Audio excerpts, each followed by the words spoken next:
Dave Noriega and Alex Curie for Cougar Sports Saturday. BYU loses a heartbreaker 24-23 to UCLA. They're ranked 10th in the nation. They had the game in their grasp. Yes, they did. But they just couldn't quite pull it out.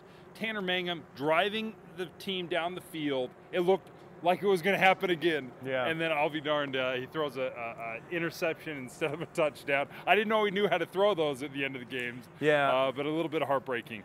Yeah, I didn't want.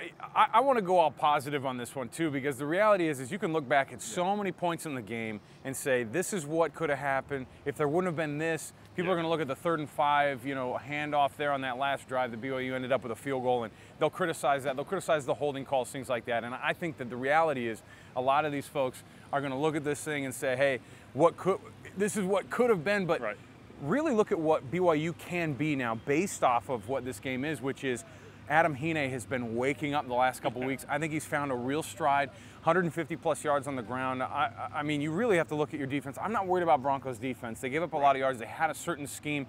They shut down Josh Rosen. They gave up a lot of yards on the ground, but overall not a ton of big yards. It was that 4th quarter and the 2 touchdowns, and I think Coach is going to be able to button it up, and they're going to go to Michigan and really, really show everybody I think that they're still a really good team. Well, what's just shocking to me is this team feels absolutely for real. I mean, you went on Hail Marys and you start thinking, there's no way. Yeah. It's smoke and mirrors, it's luck. You can rationalize it all away, but the loss almost cements it for me to say, you know what, this team, this BYU team, had the number 10 team in the nation on the ropes. Yeah. They had them locked down. And it wasn't until this go fast, go hard. You thought BYU went fast and went hard. You haven't seen anything until you've seen this UCLA offense. Yeah. But they were just devastatingly quick down the field, and it just kind of wore down the defense. But it makes me look at this team and say, you know what? I think this team's for real. They've won in some spectacular fashion, but this game right here kind of shows you that, I think BYU really is probably one of the best 25 teams in the nation.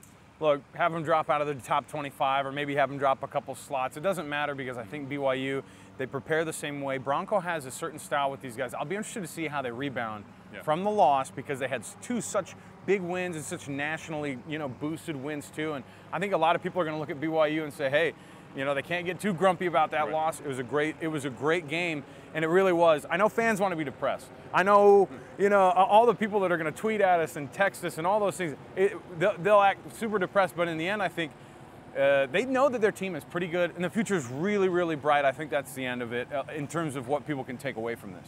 Final thought, Tanner Mangum throws the ball 47 times. Adam Hine runs for nearly 150 yards.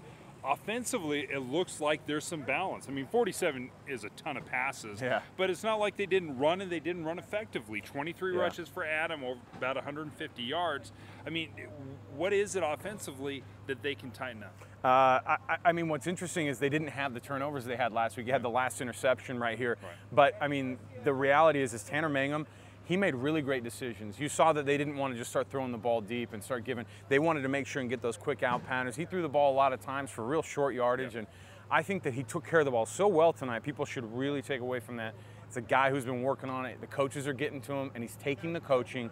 And but they do need to make sure that they don't look at this loss and say, well, I guess that run's over.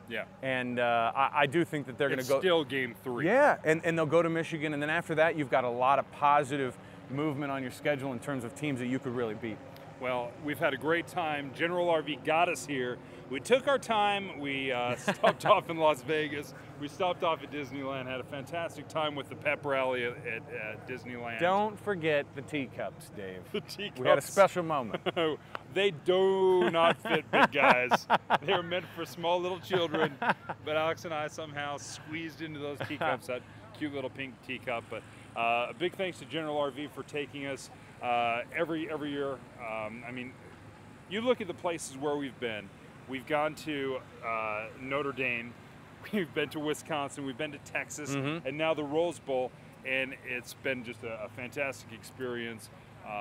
And we would literally travel every single road game in the RV. No. If our wives would let us. But no, I was going to say. That's probably not going to happen. We've got families to think about, Dave. So for Alex Curie, I'm Dave Noriega from the Rose Bowl in Pasadena.